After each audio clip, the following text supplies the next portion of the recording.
Արաբոցյան երկուսին էլ ձերբակալել են, անցիֆեյքում այս պահին ընթանում է խուզարկությունը, ըստ էության այնպիսի խուզարկություն է, որ անցիֆեյքի ողջ տեխնիկան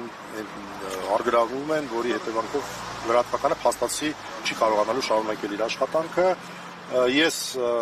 համաձայնություն ստացա, որպեսզի գամ այստեղից հրավիրել եմ որպես պաշտպան, ժամանակ խնդրում եմ բան չանենք, ես արդեն Պարոն Մելիքյան, հակիրճ ինչ է սպասում ներսում։ Ստանդարտ սխեմայով ենթադրում եմ, ուրեմն մեղադրանքի առաջադրում, ուրեմն հարցաքննություն, հետո կսպասենք, տեսնենք որ դատարանում է։ Մեղադրանքի մասին էլ, որովհետև պաշտոնական մեկնաբանություն կա, ինչ որ հաղորդման հետևանքով սպառնալիք եւ այլն վիրավորանք։ Սպառնալիք բառը չեմ տեսել, բայց վիրավորանքի հետ կապված խուլիգանության երկրորդ մասը ես տեսա բանով։ Հիմա մենք մեղադրանքը կառաջադրենք տեսնենք, բայց խուզարկության որոշումների հիման վրա կարող եմ ասել խուլիգանության երկրորդ մասն է եւ խոսքը վերաբերում է նախագահի ոդքասթին հաջորդող օրվա ոդքասթին։ Երբ որ Ալեն Սիմոնյանը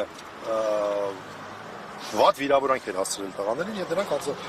որոշակի մեկը մեղ, մեկը խիստ, մի խոսքով տարբեր ձևով արձագանքում։ Արդեն հայտնի է ձևակերպումների մասին։ Դե հիմա որոշ բաներ ոչ նորմատիվային են, որոշ բաներ նորմատիվային են, լավ չեմ հիշում, ես խորհուրդ կտայի ուղղակի նայեք այդ հաղորդումը շաբաթ օրվա հեռարձակված, նախագահի ուրբաթ օրվա